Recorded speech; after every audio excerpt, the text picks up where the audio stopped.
Wherever you go, whatever you do, throw a little at it. Omax, Vest and Briefs. கடந்த ஜனவரியில் இந்தியாவின் பாதுகாப்பு துறையில் தனியார் துறையின் பங்களிப்பை 50% அதிகரிக்க முடிவெடுத்துள்ளதாக மத்திய பாதுகாப்புத்துறை அமைச்சர் ராஜ்நாத் சிங் அறிவித்திருந்தார். நாட்டின் பாதுகாப்பு தளவாடங்கள் உற்பத்தியில் தனியார் நிறுவனங்களை ஈடுபடுத்துவதன் மூலம் பாரதத்தின் சுயசார்பு திறனை மேம்படுத்தும் என்றும் தெரிவித்திருந்தார். 2014ஆம் ஆண்டில் இந்தியாவின் பாதுகாப்பு தளவாட உற்பத்தி மதிப்பு வெறும் 46,000 கோடியாக இருந்தது. அதுவே 2026இல் 1,50,000 லட்சம் கோடி ரூபாயை தாண்டியுள்ளது. இதில் தனியார் நிறுவனங்களின் பங்களிப்பு மட்டும் 33,000 கோடியாக அமைந்துள்ளது. இது மொத்த உற்பத்தியில் 25% பாதுகாப்புத்துறை உற்பத்தியில் அரசு நிறுவனங்களின் ஆதிக்கம் மட்டுமே இருந்து வந்தன. DRDO ஏவுகணை அமைப்புகளை வடிவமைக்கவும் பாரத் டைனமிக்ஸ் லிமிடெட் என்ற BDL முதன்மை உற்பத்தி நிறுவனமாகவும் செயல்பட்டு வந்தன.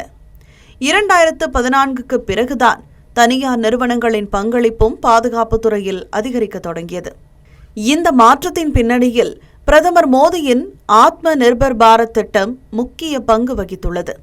இதன் விளைவாக அடுத்த 4 ஆண்டுகளுக்குள் இந்தியாவின் பாதுகாப்பு ஏற்றுமதி சுமார் 50,000 கோடியை தொடும் என்று இலக்கு நிர்ணயிக்கப்பட்டுள்ளது. அரசு நிறுவனங்கள் மட்டுமே உற்பத்தி செய்து வந்தது உள்நாட்டு திறன்களை வளர்க்க உதவியது என்றாலும் உற்பத்தி தடைகளையும் முக்கியமான ஆயுத அமைப்புகளை சேவையில் இணைப்பதில் தாமதத்தையும் ஏற்படுத்தியது. இப்போது பொது மற்றும் தனியார் துறைகள் இணைந்து செயல்படுவதன் மூலம் இந்தியாவின் தன்னிறைவு மற்றும் பாதுகாப்பு தயார்நிலை வலுப்படுத்தப்படுவதாக பாதுகாப்புத்துறை செயலாளர் ராஜேஷ்குமார் சிங் தெரிவித்துள்ளார். மேலும் அரசு நிறுவனங்கள் மற்றும் தனியார் துறைக்கு இடையிலான ஒத்துழைப்பு இந்தியாவின் பாதுகாப்புத்துறையின் எதிர்காலத்தை வேகமாக வடிவமைப்பதாகவும் கூறியுள்ளார். தனியார் பாதுகாப்பு நிறுவனங்கள் இனி உதிரி பாகங்களை வழங்குவதோடு மட்டும் நின்றுவிடாமல் சிக்கலான ஏவுகணை துணை அமைப்புகளை உருவாக்குதல், மேம்பட்ட உந்து சக்திகளை தயாரித்தல் மற்றும் முழுமையான ஆயுத அமைப்புகளை ஒருங்கிணைத்தல் போன்ற பணிகளையும் மேற்கொள்கின்றன. பிரலாய் குவாசி பாலிஸ்டிக் ஏவுகணை திட்டமே இதற்கு ஒரு சிறந்த எடுத்துக்காட்டாக உள்ளது. ஆயுத உற்பத்தியை விரைவுபடுத்தவும் இந்தியாவின் ஏவுகணை இருப்பை வேகமாக அதிகரிக்கவும் தனியார் நிறுவனங்களில் உற்பத்தி பாதைகள் அமைக்கப்பட்டுள்ளன.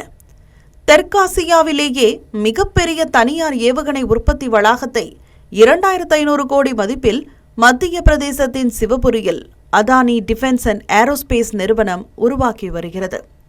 மூலப்பொருட்கள் மற்றும் கூட்டு உந்து சக்திகள் முதல் இறுதி ஒருங்கிணைப்பு மற்றும் அமைப்பு ஒருங்கிணைப்பு வரையிலான முழு ஏவுகணை உற்பத்தி சுழற்சியையும் ஆதரிக்கும் வகையில் இந்த உற்பத்தி வளாகம் வடிவமைக்கப்பட்டுள்ளது. ஆகாஷ் மற்றும் பினாகா போன்ற ஏவுகணை அமைப்புகளுக்கு மேம்பட்ட கட்டளை மற்றும் கட்டுப்பாட்டு அமைப்புகள், மிஷன் கணினிகள் மற்றும் ஏவுதளங்களை உருவாக்கும் டாடா அட்வான்ஸ் சிஸ்டம்ஸ் லிமிடெட் இந்தியாவின் வான் பாதுகாப்பு திறன்களை வலுப்படுத்தி வருகிறது.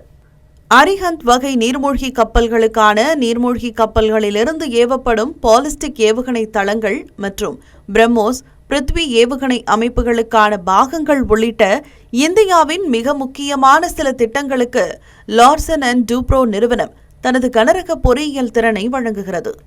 உலோகவியல் மற்றும் துல்லியமான வார்ப்பில் தனது திறனை பயன்படுத்தி கடுமையான செயல்பாட்டு நிலைமைகளை தாங்கக்கூடிய ராக்கெட் மோட்டார் உரைகளையும் ஏவுகணை கட்டமைப்புகளையும் பாரத் ஃபோர்ஜ் நிறுவனம் உற்பத்தி செய்துள்ளது.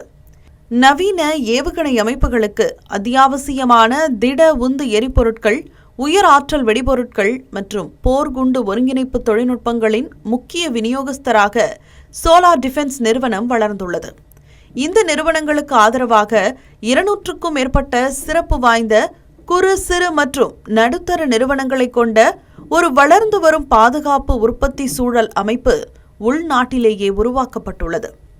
ஆஸ்ட்ரா மைக்ரோவேவ் ப்ராடக்ட்ஸ், டேட்டா பேட்டர்ன்ஸ் மற்றும் VEM டெக்னாலஜிஸ் போன்ற நிறுவனங்கள் முக்கியமான ரேடார் அமைப்புகள், இராணுவ வானூர்தி மின்னணுவியல், உணர்விகள் மற்றும் இயக்க தொழில்நுட்பங்களை வழங்கி இந்தியாவின் விரிவடைந்து வரும் பாதுகாப்பு உற்பத்தி நெட்வொர்க்கின் முதுகெலும்பாக அமைந்துள்ளன. ஒரே ஒரு உற்பத்தியாளரை சார்ந்திருப்பதை குறைப்பதன் மூலம் உற்பத்தி தடைகளை நீக்குகிறது, பல இணைப்பு தொடர்களை ஒரே நேரத்தில் இயக்க அனுமதிக்கிறது மற்றும் ஏவுகணை அமைப்புகளை விரைவாக அறிமுகப்படுத்த உதவுகிறது. புவியியல் ரீதியாக பரவலாக்கப்பட்ட உற்பத்தி விநியோக சங்கிலியின் நெகிழ்வுத்தன்மையை வலுப்படுத்துகிறது மற்றும் மையப்படுத்தப்பட்ட உற்பத்தி வசதிகளுடன் தொடர்புடைய அபாயங்களை குறைக்கிறது. DRDOவின் அறிவியல் திறத்தையும் தனியார் தொழில்துறையின் செயலாக்க திறன்களையும் ஒன்றிணைப்பது தேசிய பாதுகாப்பை வலுப்படுத்துகிறது. இதனால் மேம்பட்ட பாதுகாப்பு உற்பத்திக்கான வளர்ந்து வரும் உலகளாவிய மையமாக இந்தியா தலைநிமிர்ந்து நிற்கிறது.